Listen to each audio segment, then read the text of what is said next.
Tudo bem, pessoal? Pessoal, vamos iniciar hoje, um estudo sobre a homeopatia, tá certo? Nós concluímos a nossa parte de fitoterapia na última aula, tá certo? E essa aula 9 e 10 nós iremos abordar esses temas relacionados à homeopatia, tá certo? A nossa disciplina ela é fitoterapia e homeopatia e naturalmente nós não poderíamos, deixar de estudar um pouco sobre a homeopatia, tá certo? A homeopatia, pessoal, ela é confundida um pouco com a fitoterapia, certo? Só que assim, essas duas, vamos dizer assim, vertentes, elas não têm nenhuma ligação, não são sinônimos. A homeopatia, ela tem uma ideologia totalmente diferente da fitoterapia, tá certo? Então, apesar de que ela também fazer uso dos medicamentos à base de plantas também, mas a homeopatia ela utiliza também medicamentos à base de outros reinos, como o mineral, certo? E o reino animal também. Então, ela foge um pouco da questão da fitoterapia. Então, pessoal, a homeopatia ela foi fundada, foi criada mais ou menos há 200 anos pelo médico alemão, Dr. Christian Samuel Hahnemann, certo? Ele que terminou criando a homeopatia, haja visto seus estudos após a sua conclusão do curso de medicina. A homeopatia em si, ela trabalha com a cura pelos semelhantes. Os semelhantes curam-se pelos semelhantes.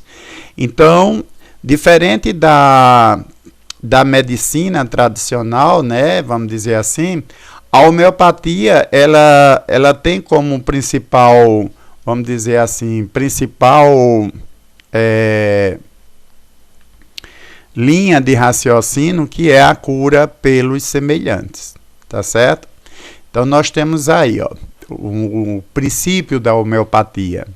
Então, a lei dos semelhantes. Como é isso, professor? Como é a lei dos semelhantes que a homeopatia trabalha? Então vamos lá.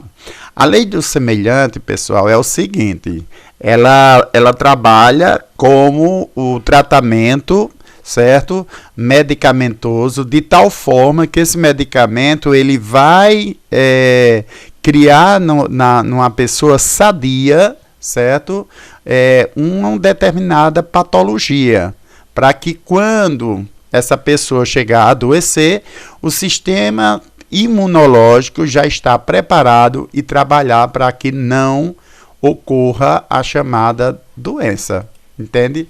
Então isso é o que se chama lei dos semelhantes.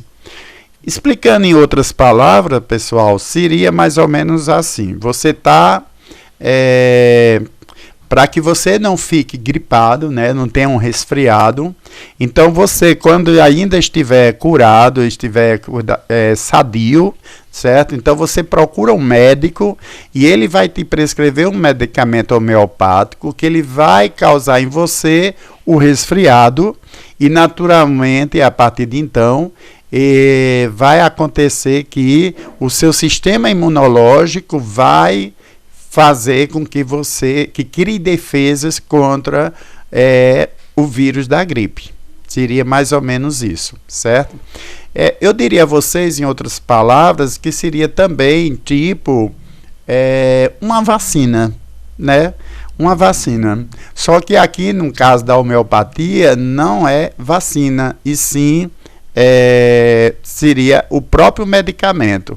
Tanto é que nos princípios da homeopatia, além da lei da semelhança, o tratamento por lei dos semelhantes, porque a lei dos semelhantes é que a cura venha do próprio, no caso, venha através da própria patologia.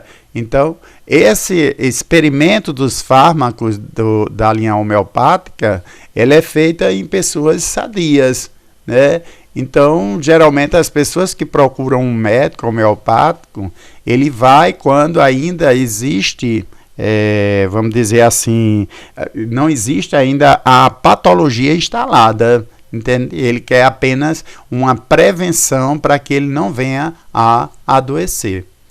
E a outro princípio da homeopatia são as doses infinitesimais, né?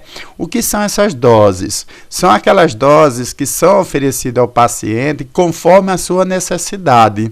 Então, o médico, a princípio, ele calcula lá uma determinada dose para um determinado paciente, certo? Dentro da potencialização, né, que a gente está vendo o quadro abaixo aí, através da potência centesimal. Então, essas doses, elas podem ser aumentadas conforme a necessidade do paciente. O objetivo é fazer com que essas doses provoquem no paciente algumas reações ao ponto de venha desenvolver aquela doença para que o sistema imunológico ele esteja preparado para uma possível cura, né, dos sintomas. Seria dessa forma. E aqui nós temos os exemplos de potência, certo? Aí temos aí a potência centesimal hahnemanniana, que é do seu cientista, né, Dr. Samuel Hahnemann, que criou. Então, por isso que tem esse símbolo CH. Eu coloquei até aí, pessoal, um Almeida Prado, né, uma arnica montana 6CH. Observe, pessoal, nesse frasco que ele tem 6CH. Então, esse 6CH significa a potência da arnica montana, certo? Que é a concentração que ela tem. Professor, vai ter potência maior? Tem 12CH e por aí sucessivamente, tá certo? Isso conforme a necessidade do paciente. Então, o fluxo contínuo, né, 50 milasimal também é outro tipo de potência que é utilizado dentro da homeopatia. Pessoal, não se preocupem, assim, é meio embaraçoso, eu confesso a vocês que a homeopatia realmente é um pouco embaraçosa, certo? Ela tem, como é que se diz, essas questões que são um pouco embaraçosas para a gente entender, certo? É bem complicada mesmo, tá? Até porque ele trata da questão da patologia, os medicamentos agindo na mesma linha dos medicamentos da doença, né? É diferente dos tradicionais, onde a gente tem lá, por exemplo, a gente quer, por exemplo, tratar uma gripe, então eu tomo um medicamento antigripal, né, assim? Então, os medicamentos tradicionais, né, sintéticos, eles trabalham no sentido contrário à doença, certo? Então, eu estou lá com alguma febre, por exemplo, então eu tomo um antitérmico, né? Isso é sempre, vocês observam que todo medicamento tem esse termo anti, que é justamente porque trabalha no sentido contrário da doença, diferente da homeopatia, tá certo? Então vamos lá, relação entre potência e níveis energéticos. Potência CH, ó, trata nos equilíbrios nos 3 níveis energéticos, nas desordens agudas, mudando segundo o caso, frequência que será administrada, certo? Então, aquilo que eu falei na questão do slide anterior. Esse CH, 9H, ó, 9H, potência 9CH, perdão, ele trata os desequilíbrios nos 3 níveis energéticos, sendo muito utilizado nas desordens crônicas, certo? Já a potência 12CH, ele trata de desequilíbrio nos 3 níveis energéticos também, mas principalmente quando as emoções reprimidas, suprimidas, perturbam os outros níveis energéticos, tanto o físico ou o mental, certo? Então, é dessa forma que trata a questão da potência dos níveis energéticos, certo? Então, pessoal, tem aí um exemplo bem prático, certo? Que eu coloquei. Então, por exemplo, um homeopata, ele prescreve arnica montana CH. Estou pegando um gancho no próprio produto que a gente já colocou a imagem no slide anterior. Então, significa que 6 é a potência dinamizada na escala CH, capaz de equilibrar o paciente, tá certo? Isso é uma forma que a homeopatia trabalha, tá certo? Eu acredito que nos próximos slides vai abrindo mais a mente da gente para a gente entender melhor como é que é a questão dos medicamentos homeopáticos, tá certo? Aí a gente está falando nos energéticos, né? Então a gente vai entender agora, certo? Essa dinamização dos níveis energéticos, a hierarquização dos níveis energéticos. Então, vê só, o nível físico é tudo que está representado em nosso corpo, certo? Então, eu esqueci de dizer no início que a homeopatia, ela não centraliza numa determinada patologia, mas a homeopatia, ela trata o indivíduo como um todo, certo? A visão da homeopatia é tratar você em todos os sistemas, certo? Então, por isso que no nível físico, tudo que está representado em nosso corpo, as células, os tecidos, órgãos e sistemas. No nível emocional, tudo que diz respeito ao que manifestamos através da nossa vontade, afetividade, sentimento e emoção, como o amor, a paixão, a tristeza, né, as crises de raiva, o ciúme, o medo, as atitudes. Então, tudo isso está relacionado ao nível emocional. E, por fim, o nível mental, certo? Que é tudo que diz respeito ao biológico como intelectual. Então, na nossa mente, o indivíduo pensa, imagina, critica, ele compara, calcula, classifica, cria, né? Então, planeja, descreve, comunica-se. Então, são tantas funções que existem na mente humana, certo? Do indivíduo, que a homeopatia, ela divide nesses 3 níveis a hierarquização dos níveis energéticos. Certo? A lei de Ehring é outro, vamos dizer assim, médico que posteriormente veio desenvolver as suas, vamos dizer assim, os seus pensamentos a respeito da homeopatia, onde a lei de Ehring, ele diz que de dentro para fora é como ele vê, certo? A questão da direção centrífuga dos sintomas, certo? Então, ele observa esse lado, observando a lei de dentro para fora. De cima para baixo, do alto do corpo para baixo, é outra observação que a lei de Ehring, ele visualiza aí na questão patológica, dos órgãos mais nobres para os menos nobres. Então, ele também visualiza aquela questão dos órgãos internos, né? Os órgãos principais, o funcionamento, principalmente coração, fígado, pulmão, certo? Para os menos nobres, né? Como o baço, né? Como os outros demais órgãos do corpo humano.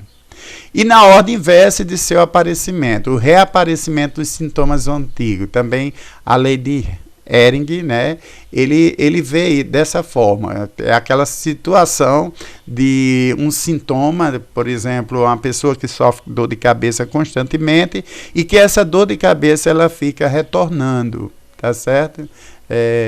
Tem que ser estudado também. É o que determina essa lei. E na questão da dinamização, pessoal, a gente vai ouvir falar muito nessa questão da dinamização durante o estudo da homeopatia, certo? O que é a dinamização? A dinamização é justamente aquele processo de agitação de uma determinada solução dentro de um frasco, né? E que muitas vezes eu faço para que eu passe a diluir essa solução, entendeu?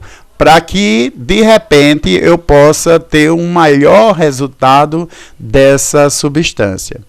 Pessoal, deixa eu só fazer um comparativo aqui, talvez abra a mente para a gente entender esse lado, certo? Então, por exemplo, quando a gente compra um produto em pó, né, vamos citar aí um exemplo de uma amoxicilina, né? Que aí vem o pó e você precisa diluir com água, né? Isso para que a gente possa fazer a dissolução, certo?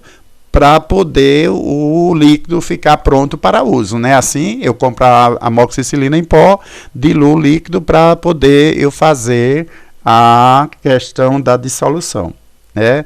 E a partir de então, ela vai estar pronta para uso, né? Assim, então, para que após eu prepare, no momento de preparação, certo? Que eu vou colocar esse líquido no pó, eu não vou agitar, eu não vou fazer aquele movimento, né, para agitar, para poder homogeneizar, né, isso a solução. Na questão da homeopatia, trabalha dessa forma, né? Então, olha só que interessante essa nota. Hahnemann notou que os pacientes que moravam mais distantes obtinham melhor resultado do que os que viviam nas proximidades de sua moradia.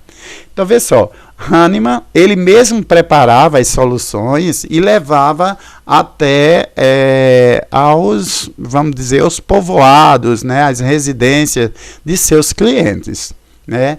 E o que é que acontecia? Ele transportava em carroças de boi, de cavalo, não sei bem, não pesquisei que tipo de animal puxava as carroças. Eu sei que era carroças, porque foi como eu pesquisei aqui. Agora, o interessante, pessoal, que ele percebeu isso, que o pessoal que morava mais distante, né, quando ele oferecia aquela mesma substância, se curava mais rápido do que aquelas que moravam próximo da casa dele. Então, moral da história, certo? É que os que moravam mais distante, com o movimento da carroça, né, na estrada, né, de terra, vamos dizer assim, esburacada e tudo mais, então o medicamento ele balançava, se agitava na carroça. Então, com isso, existia o chamado dinamização, que foi a partir daí que nasceu esse termo, né? E ele percebeu que quanto mais agitar o frasco, certo, maior qualidade se obtinha da substância. É interessante. Então a dinamização ela se dá dessa forma, pessoal. A gente a dinamização ela se dá uma diluição homeopática, passa por um processo de energização do seu conteúdo, sendo agitação a forma de sucção para líquidos e fricção, trituração para sólido. Então, no caso das medicações em líquidas, né, a dinamização é feita através da agitação, como a gente está vendo aí na imagem, certo? Através do processo de sucção, né? Então, a gente observa aí, pessoal, então você pega aí, ó, vamos acompanhar na imagem para poder a gente entender a primeira parte, a parte 1, então você pega uma tintura mãe, né, uma solução aí qualquer, pega uma parte dessa tintura, coloca 99 partes de um determinado diluente apropriado, né, para fazer essa substância. Aí inicia o processo de agitação, de dinamização, tá? Então, a partir de então, eu tenho a primeira, né? A primeira dinamização, que é um CH. Desculpem. Lembram lá no início que a gente falava a dinamização, ela vai, né? 6CH, 3CH, 6CH, 12CH. Então, na medida que você vai fazendo essa agitação, né? Essa dinamização, então vai potencializando o produto, a substância. Então, no momento que eu inicio a primeira parte, eu vou ter a 1CH. Então, nesse momento, eu já coloco mais um CH, que é a substância da tintura mãe, que eu agitei no primeiro momento, e a partir de então eu adiciono mais 99% parte do diluente e faço novamente a agitação, e a partir de então eu tenho 2CH, e assim sucessivamente, certo? Pessoal, eu sei que é difícil de entender, até eu, quando estava aqui estudando para poder passar para vocês, eu achei bem complicado, né? Até porque talvez o farmacêutico ele vai saber explicar isso melhor para vocês. Mas para que a gente também possa melhorar nosso conhecimento, tá? Eu vou colocar para vocês um vídeo sobre dinamização explicado pelo o próprio médico homeopata, tá certo? Para esclarecer melhor para a gente essa situação, tá ok? Então, medicamentos considerados homeopáticos. Então, a gente vai ter aí os florais, né? A gente falava no início que confunde muito a homeopatia com a fitoterapia. Porém, os florais, né, a parte de plantas medicinais também são utilizados pela homeopatia. Porém, precisa passar pelo processo de método homeopático, né? A questão da diluição, dinamização, que a gente acabou de ver aí no slide anterior, e também a experimentação em pessoas sadias, certo? Já que o medicamento ele é administrado, né, na pessoa sadia, não na pessoa doente. A homeopatia ela não trabalha com tratamento de patologias, né? A pessoa doente procura um homeopata. Não, são pessoas sadias.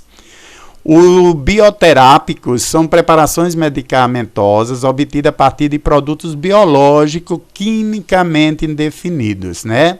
Então, vê só, pessoal, a secreção, a excreção, tecidos, órgãos ou até micro-organismos são feitos, né? São utilizados para preparos de medicamentos, né? A qual eu denomino de bioterápicos. Certo? Esses produtos podem ser patológicos, né, como a gente pode chamar, os nossódios, ou não patológicos, que são os sarcóides, né, elaborado conforme a farmacotécnica homeopática, certo? Então, a homeopatia, ela tem uma forma bem diferente de tratar das doenças. Ainda temos os isoterápicos, que são preparações medicamentosas obtidas a partir dos insumos relacionados com a patologia do paciente, tá certo? Elaborado conforme a farmacotécnica homeopática. Então, como exemplo, eu posso utilizar a urina do próprio cliente do próprio paciente para a confecção do produto. Certo? Então, esse paciente, ele tem um exemplo, pessoal. Esse paciente, ele tem infecção urinária constantemente, tá certo? Então, na linha tradicional dos medicamentos, a gente geralmente usa antibiótico. No caso da na homeopatia, ele vai tratar do paciente com a própria urina, certo? Então, ele vai, claro, né, adicionar substâncias para, a partir de então, tratar essa pessoa dessa infecção urinária. Os autoisoterápicos são feitos de excreções e secreções obtidas do próprio paciente, tá certo? E a heteroisoterápicos, que são alérgenos, exógenos, que de alguma forma sensibilizam o paciente. Pessoal, acho que vocês já ouviram falar da hemoterapia, né? Aquela situação que a gente extrai o sangue, né? Faz a retirada do sangue endovenoso para aplicar no músculo como tratamento para algumas doenças, né? Isso foi originado também da homeopatia, né? Eles trazem isso desse tratamento baseado na homeopatia. Pessoal, eu sei que é confuso, tá? As informações, tá certo? Mas vamos tentar ler, pesquisar, estudar para poder entender melhor. Realmente ela é muito confusa, a homeopatia. Mas, a princípio, a gente termina por aqui, com essa primeira aula introdutória. Na próxima aula, a gente vai estudar, certo, a homeopatia e suas formas farmacêuticas. Eu acredito que com isso a gente deve estar concluindo a nossa disciplina de fitoterapia e homeopatia. Um abraço, pessoal. Vejam a parte dos guia de estudo, tá certo? Para complementar o conhecimento. E nos falamos então na próxima aula, ok? Um abraço a todos.